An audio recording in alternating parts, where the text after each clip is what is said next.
So it's my pleasure to bring up the first panel that we're going to hear from today. I'm going to bring up the woman who's going to moderate for us, which I'm so thrilled about. You will know Symone Sanders Townsend from her show Symone on MSNBC. It's amazing. So excited. She's here. She was of course, the National Press Secretary for the Bernie Sanders campaign, then the youngest presidential press secretary in history, working with the Biden-Harris administration. She published her first book, I have to read it because I love the title, No, You Shut Up, Speaking Truth to Power and Reclaiming America. Symone's going to lead a fantastic panel about the 2024 election and the political landscape. So I'll ask all of our panelists for that panel to come on up. I'll turn it to Symone.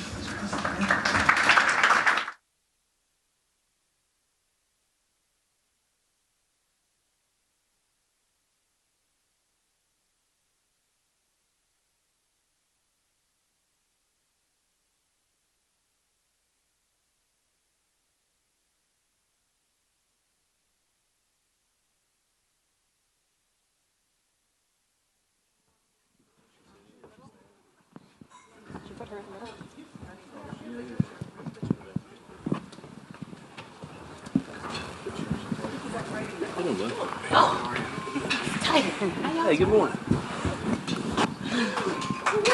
Okay. The mic is on, as Beyonce would say. Okay, greetings everyone. My name is Symone Sanders Townsend, and I am very excited to be the moderator of this esteemed panel this morning. I want to quickly introduce our panelists. Eileen Cardona Arroyo is right here to my right. She has 15 years of research experience. She's a guru. I'm sure you've seen her on all the TVs talking about the data, because the data is what matters here. She is a member of Hart's NBC polling team. Shout out to the Peacock. And she works with advocacy and nonprofit organizations such as Fair Fight and Center for the American Progress. She specializes in strategic messaging and all the good things. Please give a round of applause for Eileen. Olivia Julianna is also here. You can keep that applause going. Now, Olivia, she is holding it down for the young folks out here in the streets. She is an abortion rights activist, democracy organizer, and political influencer from Houston, Texas. Any Houstons in the house? Any Texans in the house? Okay, Texans, we see you. She has over 1 million followers across TikTok, Twitter, Instagram, the Snaps. I follow her. And she came to national prominence for initiating the takedown of a whistleblower website that targeted those in the state of Texas who aided in abortion access, and for raising $2.2 million for abortion funds after she was publicly attacked by Matt Gaetz. Yes, round of applause. Mayor Zeb Smathers is here. Now, since 2013, Mayor Smathers has been a part of a really great cooperative bipartisan team that has led a progressive and, frankly, practical agenda, and it gave rebirth to his rural hometown of Canton, North Carolina. You know, we believe mayors matter here, okay? That's right, we can clap for the mayors. They do matter. So Mayor Smathers is gonna make sure that we have the view of the mayors across the country, and I know that the U.S. Conference of Mayors, that you are one of the very active bipartisan mayors, so we appreciate you here. And Kate, how are you? I'm great. It's good to see you. Okay, so Kate is a senior director of communications for Third Way. Okay, and yes, we can clap for Kate. Thank you. She oversees the communication strategy. She guides a team of extremely talented professionals. I know my team is always emailing, looking for the data and the points that you all have to put our graphs together. And prior to joining Third Way in 2015, Kate spent almost 6 years on Capitol Hill with former Congressman Luis Gutierrez, and as a lead negotiator for the House of Representatives on a bipartisan immigration bill. Congressman Gutierrez and 7 other members, they attempted to find some common ground. They attempted to get some bipartisan immigration reform. We are still waiting. We will not hold our breath, because we want to make it to tomorrow. And last but certainly not least is everybody's good friend Adam, who was going to be your moderator, and I appreciate you for letting me bump you out of the chair. Now, Adam is I would just argue, I know what the bio says, but I would argue Adam is a top communicator. He's a progressive strategist. He is someone that has a lot of experience in campaigns, both nationally and locally. He joined the transition team of Donna Brazile when she was the interim Democratic National Committee chair in September of 2016. Donna loves him and knows that he is just smart and so strategic, so she appointed him as the DNC's national field director for the general election that year. While we didn't do great in the presidential, we did well in some other places. That's actually how North Carolina got a Democratic governor. So with that, this is our esteemed panel. Give them all a round of applause. So I just want to set the stage here. Obviously, and I'm going to scoot back a second. Obviously, this conversation is happening on the heels of last Tuesday. And I would argue the polls of the last month. And so you had two things that are happening. You have all these polls coming out showing that on one hand, Democrats across the country, they seem disaffected, for lack of a better term, not interested in President Biden or his agenda, upset about the economy. There was a New York Times Siena battleground poll that specifically said in every battleground state in the country a year out is looking very bad. And then Tuesday happened. And Tuesday, in elections across the country, from Kentucky to Ohio to Virginia, Democrats did very well, specifically around the issue of abortion, I would argue. But I also think that Democrats across the country, they ran on the Biden agenda, but they didn't use some of the Biden language. Some folks say, oh, you can't look too much into what happened on Tuesday. Some of the pundits and the reporters are saying, I don't know if abortion is going to be a salient enough issue come 2024. Some people say the people like the other elected officials and they just don't like the president. My question is, what say you all? So we are going to have that discussion today, and that is really where I want to start. So, Adam, I want to start with you. Okay. Thank you for being here. Thank you guys for having me. Thank you for all that you do. And Bob Duff, thanks for reaching out and bringing me in here. I'm a Ukrainian American born in D.C., and we sort of joke, how do you make Ukrainians happy? And this is pre-war. You take away their heat and toilet paper for a week, and then you give it back.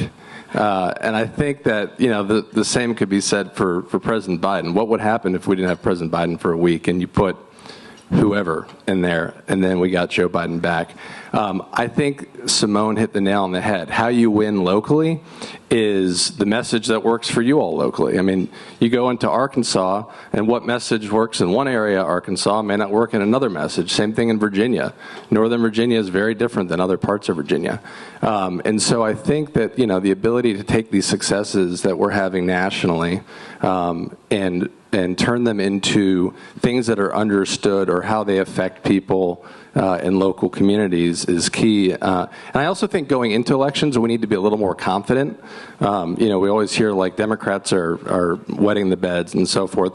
I think that's not to say that we shouldn't, we don't want to be complacent, but at the same time, like, we're doing great, and like, what, we went into, last Tuesday thinking that we were going to lose terribly. I mean, I don't think anyone knew it was going to happen.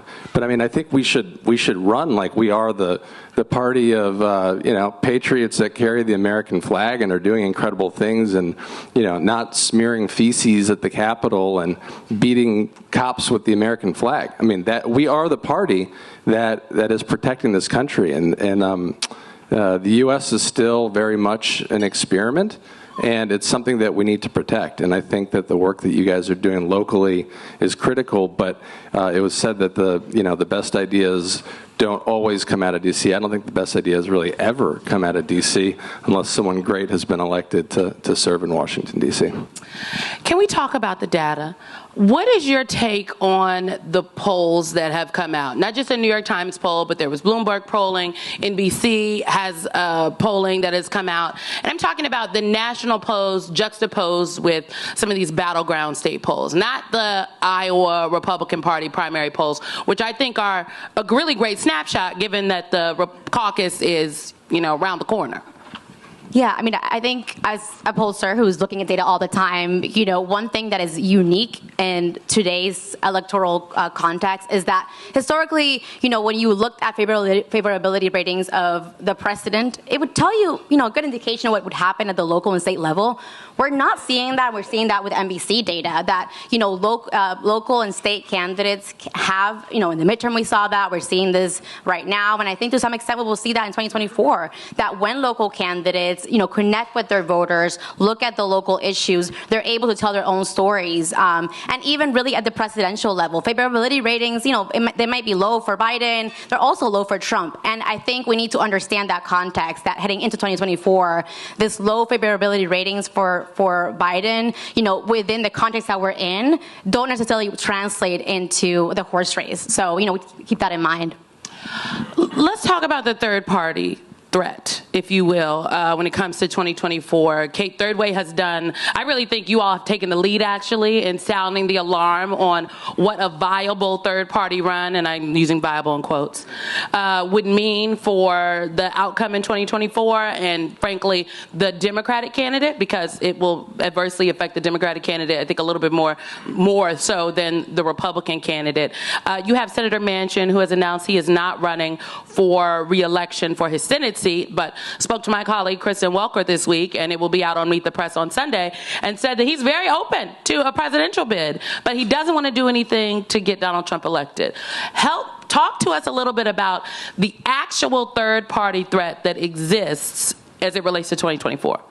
So the danger of third parties in 2024 is that they're going to divide the anti-Trump coalition. And really that's what the president is going to need to recreate this cycle. There are obviously a ton of folks who are really excited about the achievements that the Biden administration has delivered, but key parts of our coalition include folks who are more anti-Trump than they are necessarily pro-Biden. And what we see is that there are more soft partisans in the Democratic coalition than in the Trump coalition. And so our concern with third parties, and we have been a leading critic of no labels in particular, they are the best funded of the group. They're currently on the ballot in about 12 states, including 3 major battlegrounds, Arizona, Nevada, and North Carolina. And they're going after exactly the voters that Democrats are going to need in order to prevent a second Trump presidency. And so we're very concerned about that. Our hope is that Senator Manchin is going to take a very close look at what the impact of this ticket would be. No Labels actually has been saying over the past month, they've been telling folks that they plan to pick a Republican for their ticket, and they put out some data actually in an op-ed that Senator Lieberman offered that showed if they put a Democrat on the top of their ticket, that Donald Trump will win every single battleground state except Nevada. So that would be the outcome of potentially a Senator Manchin choosing to run on that ticket. It would do exactly what we have been warning, which is it would hand Trump a re-election. And so we are spreading the word that Democrats are more vulnerable to a third-party threat. We need about 60% of moderates in order to win elections. That is part of a winning Democratic coalition. And those are exactly the voters that might be tempted to vote third party if they are given an opportunity. I have one follow-up for you. Why do you think that this particular cycle, third-party candidates and groups like No Labels are getting so much attention? One could argue in 2016 there was a similar effect that the third-party candidates had on the general election ticket, but there wasn't as much conversation. Why do you think there's so much attention now? Well, we have more candidates that are running third parties, so that's a big piece of it. They are making an argument that there is a new and historic level of openness for voters to consider a third party. They're saying that, and they point to a metric about how open you might be to consider voting for a third party. And that is not a very reliable metric to use when we're thinking about whether somebody is going to actually pull in the ballot box, decide that they're going to vote third party. They point to Ross Perot a lot as their example. If you look back in 1992, something like 59% of voters told a CBS pollster that they would prefer to have another option. Did that mean that we saw a third party presidency? No. When he got to the ballot box, the outcome was 40 points lower. And so we have to understand that, third parties may poll a little higher in the spring. That has always crested once you get towards the ballot box, and we see that they end up only acting as spoilers. Yes, I would prefer to be a size 8, but that requires me to go to the gym a little bit more. Yeah, I just want to double down on that because, typically an election with an incumbent is a referendum on the incumbent. This is a referendum on Trump still. It was in 2020. It continues to be today. So those third-party voters, they're not taking away, people are not trying to be convinced they like Trump. It's really giving some people who are dissatisfied generally somewhere to go, and that's dangerous for Democrats. Mayor, I want to bring you in on this conversation here because you're the successful mayor of a rural town. And, I spent a lot of time in Democratic Party politics in my former life. And notoriously, I think Democrats have struggled to effectively communicate with and organize in rural areas. There has been a lack of investment historically. What, in your experience, what kind of advice, if you will, are you giving? Because not even would you give, are you giving to the Democratic Party of North Carolina or some of the folks that want to come in and organize? Because there's an election, there's some key elections happening across the country that aren't just the presidential. 11 states will choose new governors, North Carolina included. First off, good morning, y'all. We got the coffee in, let's have a good time. So I was watching when the introductions were happening, and I don't fault y'all for this. And you said, here's Mayor Zeb Smathers of Canton, North Carolina. I saw your eyes. They're like, where is Canton? Now, first off, Canton's 20 minutes west of Asheville in the mountains of North Carolina. But you know where Canton is. Each one of you know where Canton is because each one of you in your family, where you're from, you have that small town stories. Not to take away anything from places like Chicago, but there are more Cantons in this country than Chicago's. And each one of you have that story. You might have been with your Mamaw up in coal country one summer. You might be from a small town in Oregon, and your adventures have taken you across the state or the country. But you have those small town stories.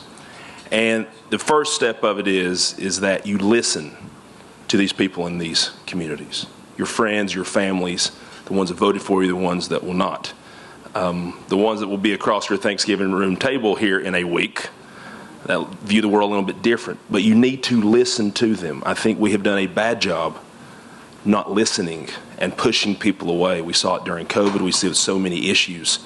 If you listen, you'll find out why they believe certain ways they do and give us an opportunity to balance that. But by listening to someone, you're inadvertently showing them that you respect them and you care for them. And how you get these voters, what we've been able to do in places like Canton, a town that has suffered massive floodings and 6 deaths. I watched half of my town wash away, my town hall, my police station, my fire department, our high school football stadium. Go Bears. And that was 22. 23 brought our paper mill. We're a mill town. We're proud to be a mill town. 1,100 jobs, 180 acres in our town. A decision on Wall Street made 1,100 people without jobs within hours. And that shows you a lack of respect. And that's the feelings that we get. These people need to be respected. And time again, we've watched the decisions. We are more than just people and numbers on a spreadsheet in Wall Street. These people matter, their successes, their setbacks. And we have to tell their stories and approach them one-on-one and really be very, with intent, reach for those higher angels. We watched elections a week ago where many on the Republican, or what's left of the Republican Party, lose because decency won out. All of us know, even through the ups and downs, that there are people out there that vote for us that still believe good people from diverse backgrounds can make a difference. We haven't lost that yet. We have lost a lot of things in this country, but we haven't lost the ability to think that good people are out there that can come together and make that difference. And we do it every day. If your trash isn't picked up, they don't care if you're a Democrat, Republican. Why isn't my trash picked up? You respect them by getting things done and listening and respecting them for who they are. And you ask, and I think President Obama knew this. He knew the power of hope, the better days are ahead. When I'm holding mill workers or pulling someone from the waters of a flood, and they look to you and say, what do we do now? We don't have those answers. You have to find a way to give them hope that better days are ahead. And these are rough and challenging days. We are in the hope business, ladies and gentlemen. People are looking for us.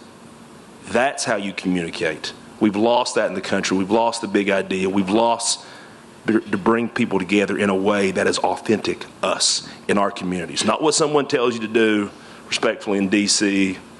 or in certain shops. Be you, because I will say this, being who you are, if you're going to be damned for who you truly are. That stands out now more than ever. We live in such a superficial world of social media and smoke and mirrors and spin. We know the difference, and these people in these communities know the difference. They're so used to being told things. When the real thing comes along and you are who you are, it stands out. And that is how you make the difference, and that is how you have buy-in. And once you have the buy-in, they'll be in the ballot box pulling your name. I have some follow-ups, and I'm going to get to you in a second, Olivia, because I got some questions about what's going on TikTok. Okay, I went down a rabbit hole last night, like, what the is this? So, you know what I'm talking about, too, so we're going to discuss. So, yes, we are a week out from, a little over a week out from Thanksgiving. Oh, actually, a week out from Thanksgiving. Okay, let me get my plans together. And when you said, you're gonna be home sitting across the table from people, there were audible groans in this room. The audible groans. I think that in theory, it is lots of people across the country, maybe even people in this room, they are comfortable thinking about and having the conversation and discussing here in this room about how can we find common ground and consensus with maybe people that don't agree with us. But I think in practice, it's just a little bit more difficult.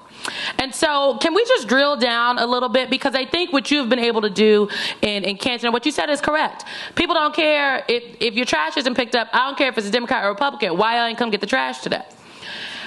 But the kind of conversations that people are having across the country now, and the kind of conversations that might happen at their dinner tables come next Thursday, are conversations about humanity. Like, we're just not arguing about the economy at this point. Like, we're having conversations about like white supremacy and anti-Semitism.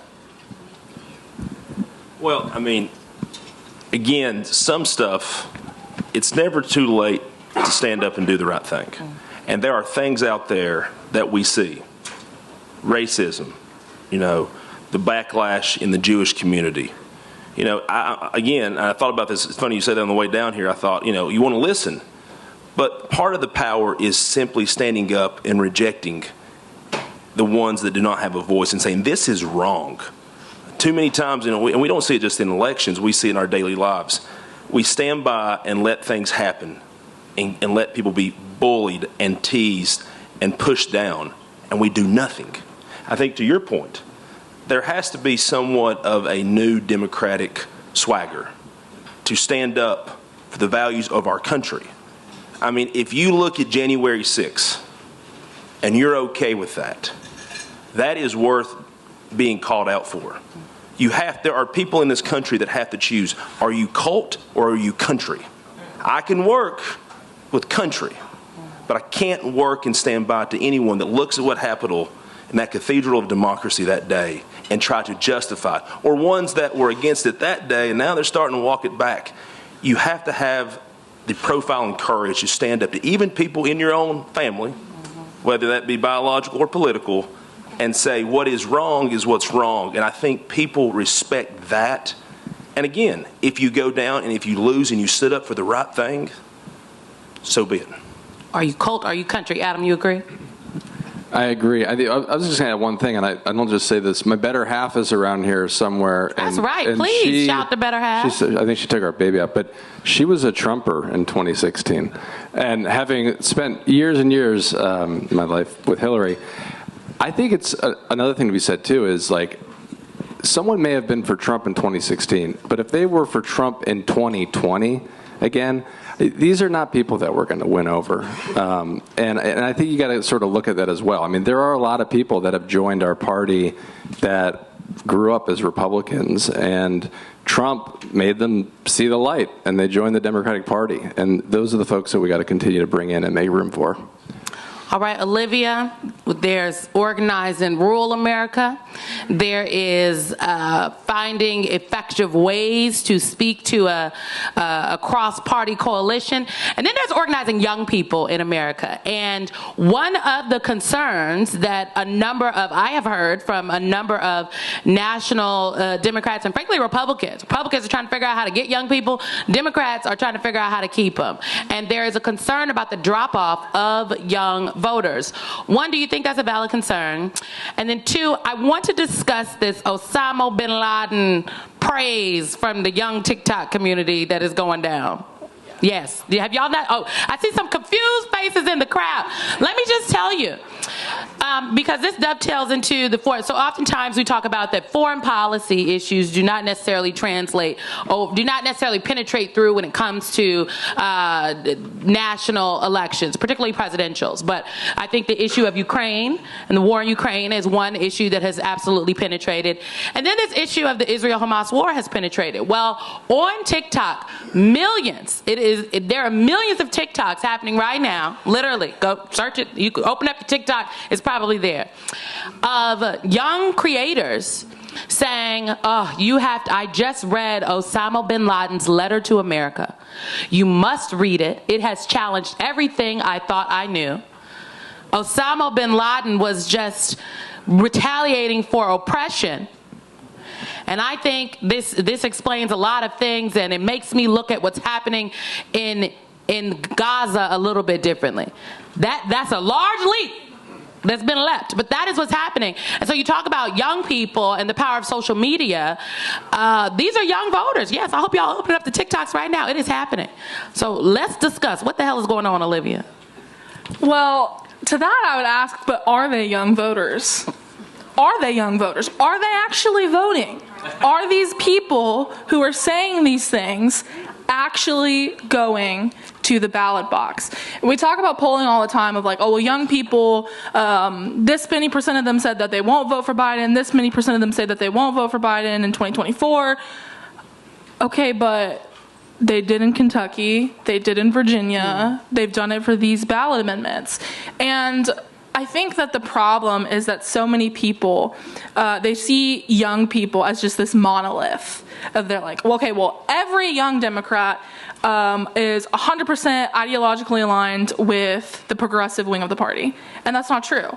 I mean, I've been talking about the last couple of days. I've been telling people this, and it's really crazy that this happened the way it did, about how I'm seeing a lot of historical parallels between the 2024 election and the 1968 election.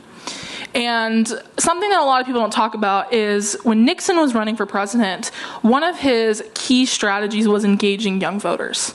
And he ran on creating an office in the federal government specifically to give young people a permanent place in the federal government to advise on policy and governmental actions. And so watching that, at the same time the Vietnam War was going on, how did young people respond to that at the time? They responded with protests to the DNC. They responded by voting third party.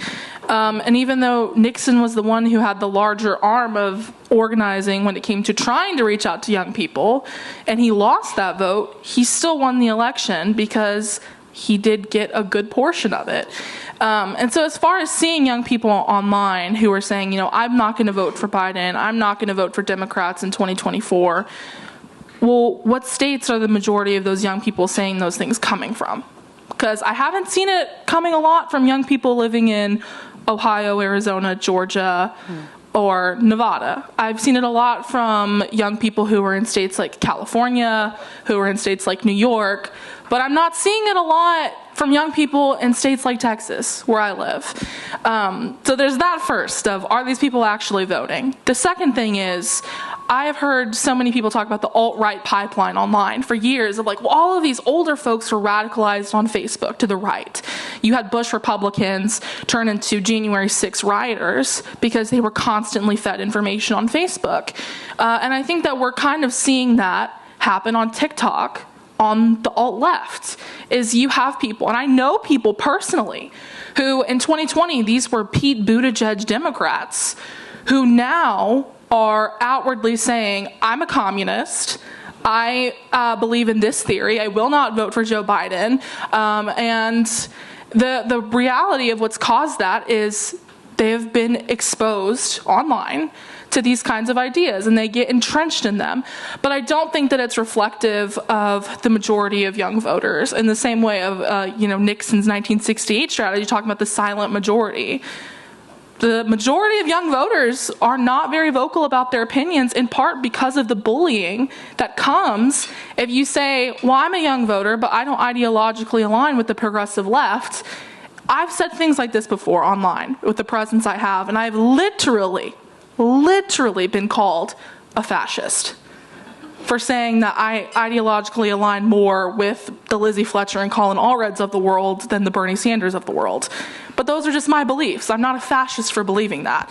And I think that most Americans, young Americans, are there where they're kind of in this, well, I don't really know what I believe. I'm a young person trying to pay my rent. I don't know the intricacies of all foreign policy. And I think that we'll see that result next year. I think it's just about talking to them. But also, when we talk about young voters, often we just think of the loudest young voices that we're hearing. And the loudest young voices often that you're hearing are people on the progressive left. And that's great that they're involved. But we're also not hearing a lot from other young folks who have different beliefs. And I think that the more that they kind of come out and come to the table and say, well, I actually don't agree with that, I agree with this, that we'll start to see that kind of pull away this more radical ideology. I was sitting over here talking. I said, well, maybe the reason I have a different perspective on this is because I'm a 20-year-old who pays my own bills and has paid my own tuition. And so my perspective on economic policy is a little bit different than some of the folks I've known in this space. So I'm concerned about it.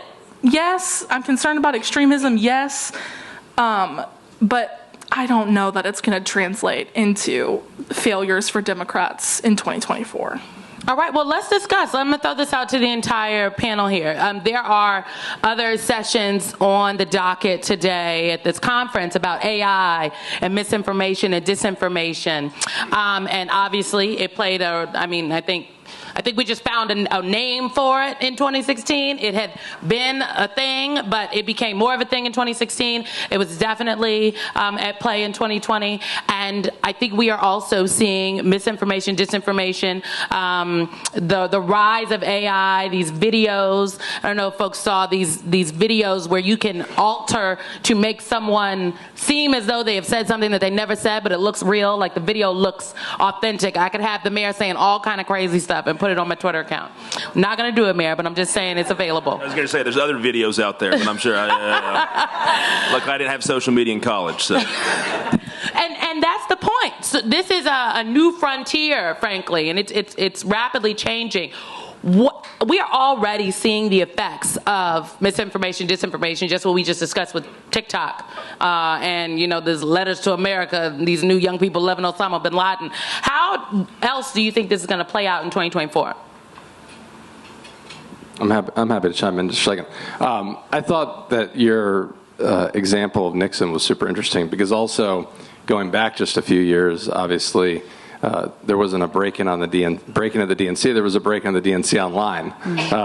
So, kind of two similarities there. But my father spent 30 years in the U.S. intelligence community, and that's basically all I heard about as a kid. And I remember him saying to me when I was a kid that there's a difference between conspiracy theories and criminal conspiracies.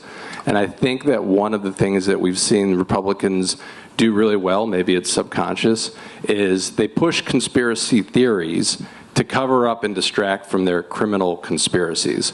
And so half of this stuff that Republicans are saying or doing is either projection or it's not actually, if you take a look at what they're doing or what we learn, looking back and getting some of this stuff from the Fulton County prosecutor and so forth. So much of this stuff that we thought was happening is this sort of hypothesis we had is coming true and being verified. But if you look at what they were saying and doing at the time, they were literally saying Democrats are doing all these things, right? So I think that, and this goes to some of the recent elections in Virginia as well in 2021. I think you got to really peel that back and remind people Republicans are pushing conspiracy theories to cover up from their actual criminal conspiracies.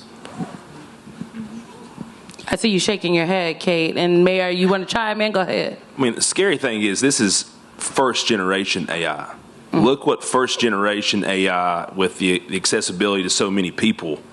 I mean, again, there's better version than others, but I mean, we've all gotten texts of people, like you said, manipulating just for fun.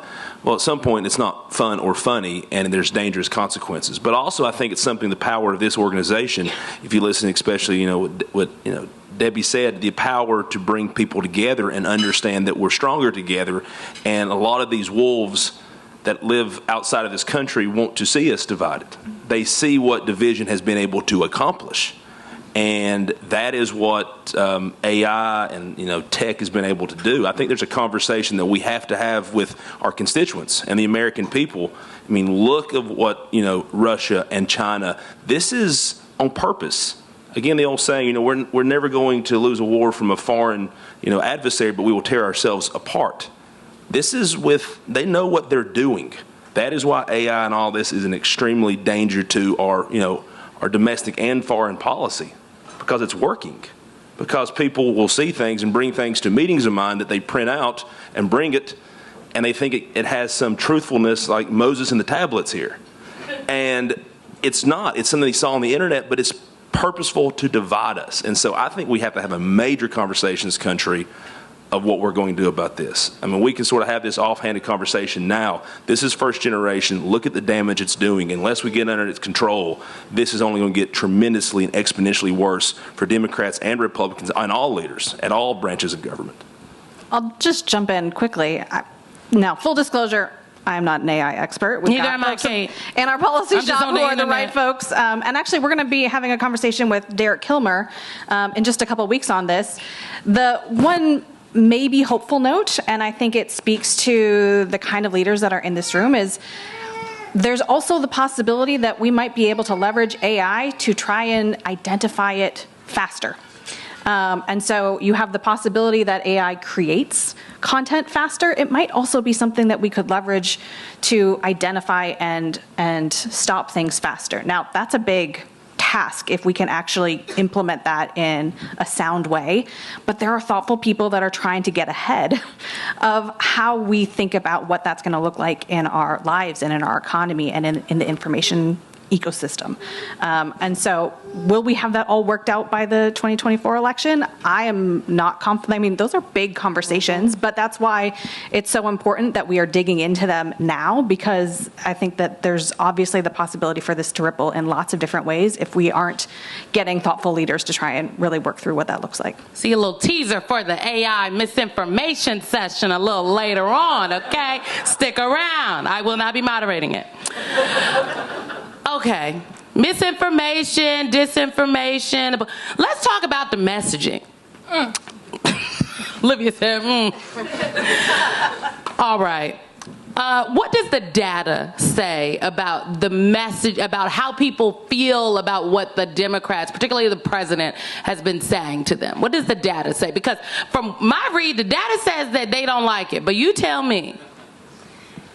Yeah, I mean, I think there's dissatisfaction overall, and think people feel hard to say that they support whatever anyone is doing, frankly, not just the president. In terms of this election, really, it feels like 2020 never ended, and we're just still in this recurring cycle and the issues that matter. Going into 2024, there are a number of issues that matter. The economy and abortion are going to be front and center again, and it worked out for Democrats last time. Even though there was a lot of gloom and doom about the economy and how people are feeling about the economy and how that would translate into big Republican wins, it turns out that, again, local and state candidates were able to define themselves and what they were offering to their constituents, and that paid off. And also, for as much as people were like, no, don't focus too much on abortion, you're going to lose, guess what? It was a winning issue, and it continues to be a winning issue because it's not just kind of a cultural issue, it's an economic issue. It intersects with so many parts of people's lives, and so we're going to see a continuation of those issues mattering in 2024. I think the thing about abortion and why it is such just such a salient issue for Democrats, frankly, is because I think Democrats have finally gone on offense as it relates to abortion because of the Dobbs decision. And the Dobbs decision provided the opportunity, and so now the conversation is not about weeks anymore. As much as so many people want to make it about weeks, it is about whether you and your doctor are making the decisions, or some elected officials in Washington, D.C. or state houses. Have you seen that is, was that the kind of messaging that folks were using in Ohio, for example, and in Virginia?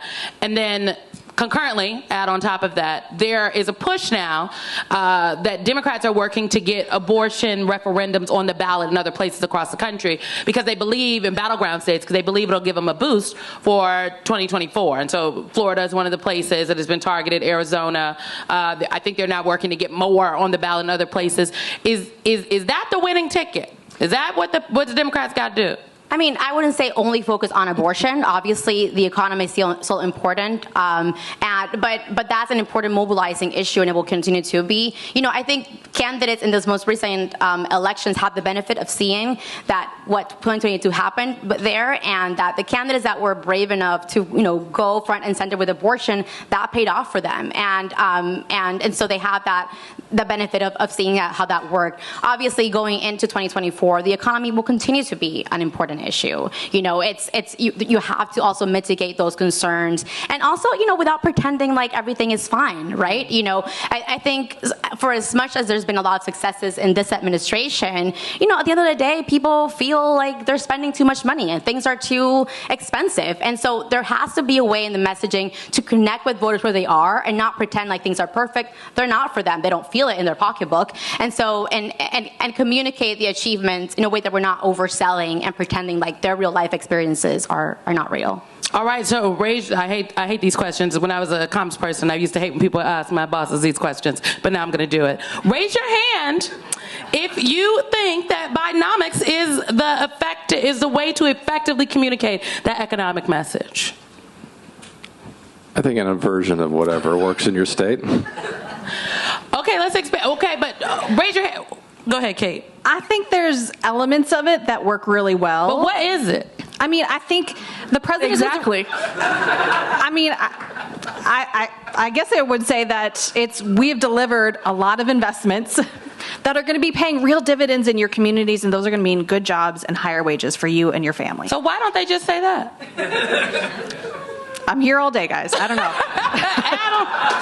I was going to say, and expand their email list and send that out to everybody. I think part of what I think the president knows deeply, because this is a part of who he is recognizing that we have to be speaking to a broader coalition of voters that are way more, they're experiencing a totally different economy than we are. We put out some research showing just if you are somebody without a college degree, your economic livelihood looks very different than the universe of people who populate the law offices and the think tanks and congressional offices, and their economic reality.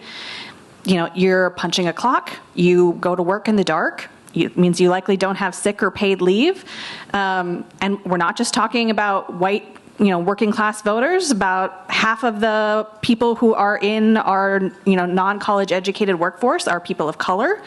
And so that's 50% of the Democratic coalition. And sometimes where we think about how, we want to be talking to people in the suburbs, or we want to be talking to, college educated professionals, we're missing a lot of people. And those are really important voters, and their needs look very different than the needs of people that permeate a lot of conversations in this town. And so I think making sure that we are thinking about what are the values that those voters hold, what are the solutions that they are going to need in order to actually feel like they feel hopeful about their lives and their kids, is what we got to really be doing.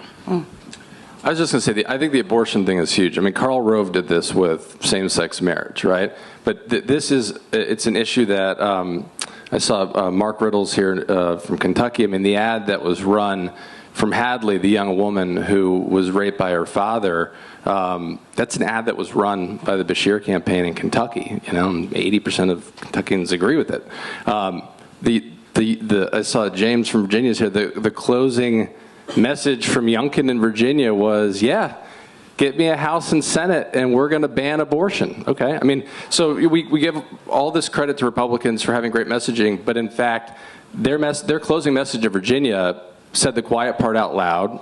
Virginia voters rejected it, and in Kentucky, I think Beshear would have won either way, but I think he had an overwhelming victory thanks to Hadley and so many others that came out and told their stories. And so I think it's not just the candidate, but it's the individuals willing to step forward and share their stories. And I think when we see the polls, when we see, oh, the economy is a top issue, abortion doesn't match, we miss the fact that, you know, some issues are deal breakers for voters. You know, they might care the most about the economy, but in my research in Nevada this last cycle, what I saw is that voters went on and on about the economy, how things were going terrible for them, but then once you introduce the positions in abortion, it immediately made some candidates just not acceptable, a deal breaker. And so abortion has that quality as an issue. It might not be your top issue, but maybe if you know a candidate has a particular position on that issue, it might be enough to not vote for them. And that's very powerful for Democrats to engage with.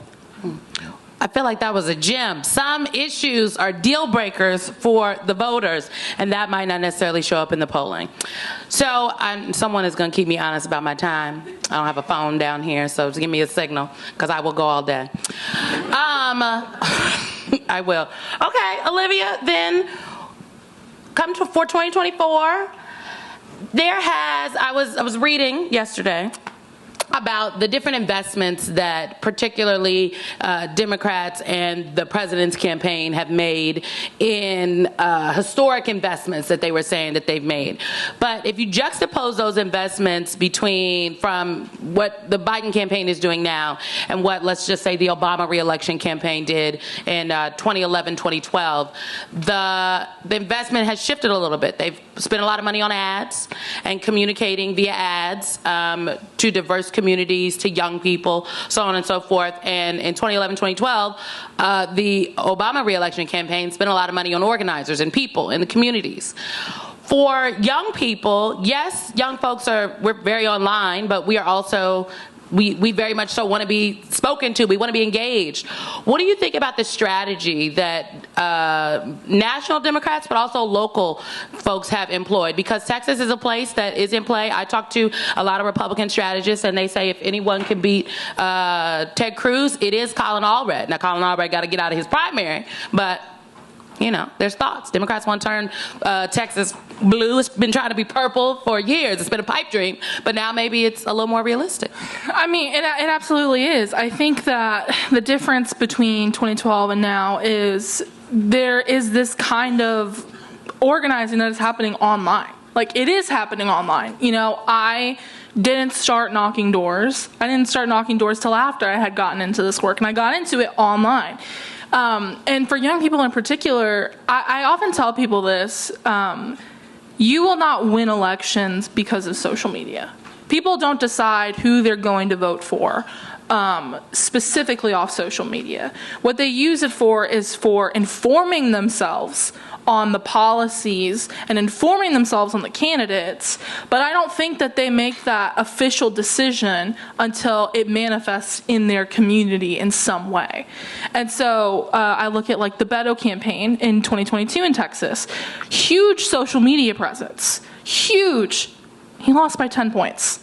In a state, mostly because we needed investments, but also because... And he was born for this. Yeah, and I mean, I think there's a disparity there in people in the way that they see social media. I think the Biden campaign has done a fantastic job at reaching people online, and especially with the Dark Brandon thing. People love it. I mean, I bought the merch, and I never buy political merch.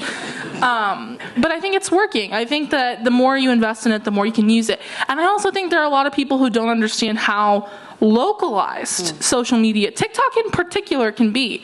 And I'll use myself as an example for that. So I have 645,000 followers on TikTok.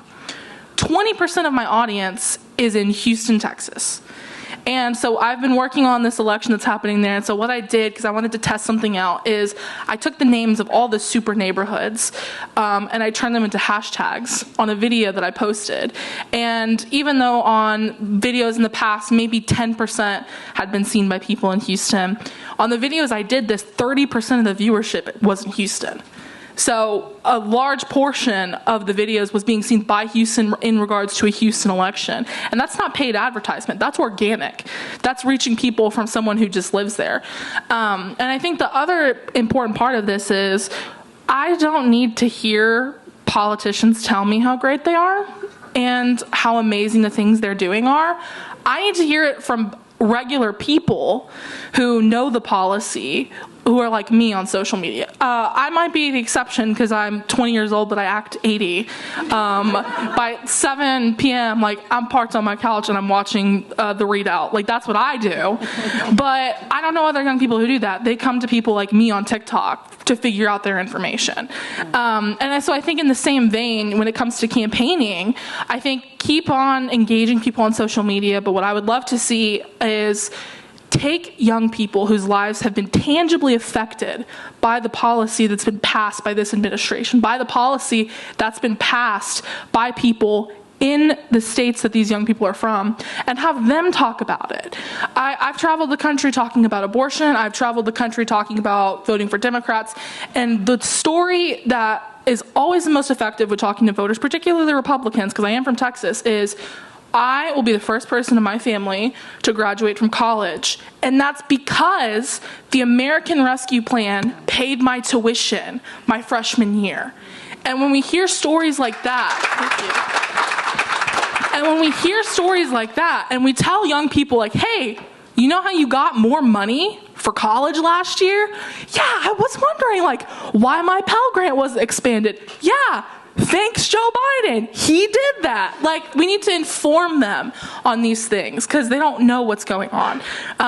So I think there's a happy medium there that can be reached. It's just about finding young people who are going to talk on those points. And much like in 2020, what happened is in summer of 2020, you saw a huge number of young people pop up online who suddenly were like, I'm going to be a political influencer. I'm going to talk about the election. And a lot of them went away. But I think we're going to see the same thing in the summer of 2024, where you're going to have an entirely new slate of young people all over the country who are doing the same thing. And I think it's going to be to the benefit of Democrats. I really do. Your American Rescue Plan story made me think about, I was speaking to a lawmaker last week, and they said they were in North Carolina, and they were doing an event, and after the event, some woman came up to the lawmaker and some of the folks that were standing there and talked about her PACT Act, her husband's PACT Act benefits, and how they had never been over 15%, and recently they went up to 100%. She's, 100% of the PACT Act benefits, and she was like, I don't know what happened.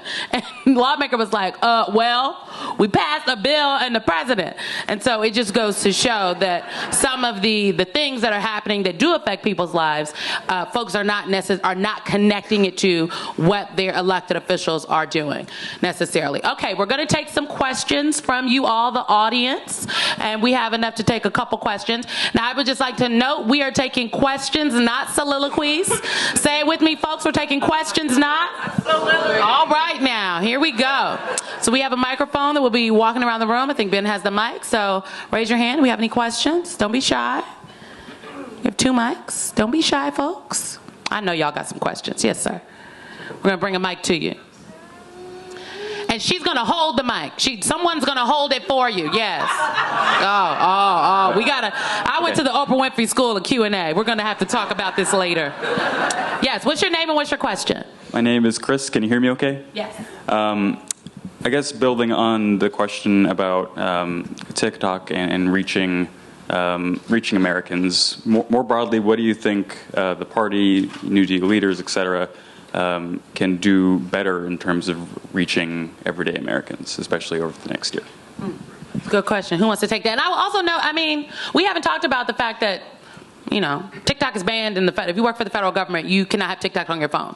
When I worked on the Biden campaign in 2020, we were not on TikTok, and none of our senior people we could not have TikTok because It is owned by the Chinese government. Okay, go. I think that TikTok is great for reaching people. I would encourage people to get on it. If you don't want to, that's your choice. But there are other social media options. Twitter and Instagram are also effective at reaching regular people. And the thing here that I think is really important is, I think for a really long time, Republicans were a lot better at getting social media than Democrats were. And I've talked to Democratic leadership about this specifically, and I was like, there's absolutely no reason why not every single member of this delegation does not have an updated website and a good social media presence. Like, that is how you reach people, not just in your community, but in other communities too. And so I think getting integrated with social media, and again, I've already told Debbie this, I'll help you. Like, I'm here, ask me questions. But it's important as we get into an increasing digital age to have that presence, because even if you're not there, the disinformation will be there. And so you have to decide if you want to take a stand against that, much like you would on the campaign trail online, or if you just kind of want to let it be out in the ether, radicalizing people's grandmas and cousins. Did you want to chime in, Adam? I was just going to say, I totally agree, and I think that we just have to compete everywhere. A cycle ago, I worked with a guy that every time I posted about him, everyone called me a grifter. His name was Adam Frisch, and he ran against Lauren Boebert and then went to a runoff. Or, sorry, not a runoff, a recount. And I just think it's like, if someone is going to give $1 to Adam Frisch, they can give $1 to someone else. If someone's going to give $1,000 to a candidate, they can give $1,000. Where people decide to make a contribution is up to them. We don't want a repeat of the Senate race in Maine that had millions of dollars left over. But we just have to compete everywhere. You never know what's going to happen. You never know which of these Republicans is going to be indicted, and there's going to be a special election. I mean, we have to run for every seat, but we have to stop being critical when we're running for seats that are harder than others just because they're a little more red. But Very good point. I would just add that I think you have good models in this community of folks who are doing it well. Jeff Jackson, for example, is somebody who I think a lot of lawmakers or local elected officials can look to, and I think it's about figuring out how to bring your authentic self. Like, nobody wants to see a really formal, stiff politician talking in ways that feel scripted. And so what works for Jeff Jackson might not work for you, and that's okay. But I think the goal is to kind of figure out what your true voice is, where you have passion and where you have ideas that can connect, and give it a try. Because I think people will reward that sense of authenticity. They can sense it. I've seen people online, and TikTok in particular, compare Jeff Jackson's videos to FDR's fireside chats, which it sounds silly. Like, how could you compare those things? We need to speak to these young people online. But that's the point. Every video Jeff Jackson posts where he's talking positively about Democrats, where he's talking positively about Bidenomics and the Democratic agenda, he's reaching millions of people, millions, and not just Democrats, because he's doing it in such a genuine way. Republicans too. If you look at Jeff Jackson's comment section on TikTok, it is full of people saying, I'm a Republican, but I would vote for you because you're being honest with me. And you also see young people saying, I wish I could hear from my elected officials like this. And I think that is the biggest thing of, we need more Jeff Jacksons and less Charlie Kirks is the summary. Sounds like the New Deal conference is going to be handing out ring lights and I have 2 in my bag ring upstairs. lights and buying Mojo subscriptions. Thank you. Good morning. My name is Bob Duff. I'm the Senate Majority Leader in Connecticut. And thank you. We got a good Connecticut group here. Wanted to just talk a little bit about voting rights, because that is such a big issue all across this country, and blue states like Connecticut are expanding voting rights, and we're working hard on that, but we see a lot of other states, especially like a Texas or others, that could be purple or could be blue, that have their government has really shrunk people's ability to vote or to vote easily. And just any thoughts on that, or what we can do together to help on that? So important. I mean, I've done some research on how to best combat voter suppression efforts. And I'll give you the example of Latino voters, which is kind of my area of expertise. There's a lot of talk every election about Latinos are going Republican, they're eroding, and I think first, Latino voters have always been a dynamic electorate. That's always been the case. So we're seeing kind of a normal fluctuation of what we've seen historically. But also, we really have to pay attention about who has the ability to turn out at the polls. In 2020, the new voters who came into the election were more likely to have a Republican-leaning profile, while drop-off voters who dropped off in 2020 were more likely to have a Democratic-leaning profile.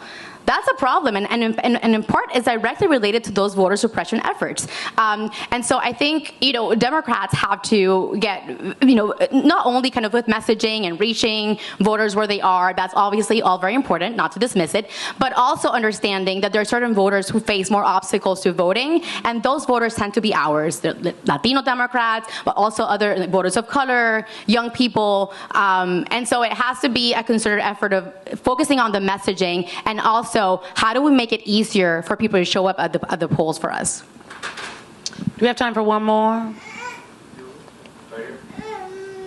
Okay. I'm gonna let you. I didn't pick. I'm gonna try to follow. I'm gonna let you hold the mic. Ethan Ashley, New Orleans School Board. I just want to. We didn't talk at all about school board and the culture wars and all the things and the impact that they may play for next year. So I'm just curious. Do y'all have any thoughts about this? Did this last election give you any insights? This is a good place to end. Now, I will note Virginia is a very good example, and I don't remember where I said this. Maybe I said this to my team, or maybe I said it on television. But I was struck by when Glenn Youngkin was running for governor. His parents' rights argument was a very salient point, frankly, and one could argue is one of the things that helped propel him to victory in Virginia, and that happened in other spaces and places across the country. But in recent cycles, particularly in what happened last Tuesday, and in the midterm elections, Democrats have seemed to reclaim this conversation around freedom, and it sounds kind of like the parents' rights argument. And so if people want the freedom to make decisions about their own bodies, the freedom, it's what Governor Beshear said in Kentucky, specifically about why he vetoed that anti-trans bill. Because parents should have the freedom to make the decisions with their children, about their children. It seems like this freedom message is kind of cutting away at some of the gains that have been made by some of the just very, very conservative parents' rights. What is that group in Florida? The moms that are all across the country. Yes, the Liberty Mommies. It seems as though that there has been some movement, and I think in Virginia, it happened in Virginia this past Tuesday. It happened in Pennsylvania. I see Pennsylvania in the house. Okay, so anyone want to chime in on that? But I do think that something is going on as it relates to the school boards and the changing of the tide with how Democratic candidates are talking about it. I think it's a freedom issue, but I also think we have to tie it into being a democracy issue. And if you need an example, look at Houston, Texas. The governor literally just removed an entire democratically elected school board because he could. And if that's happening in Texas, as we saw with the abortion ban, something happens in Texas, it can happen other places.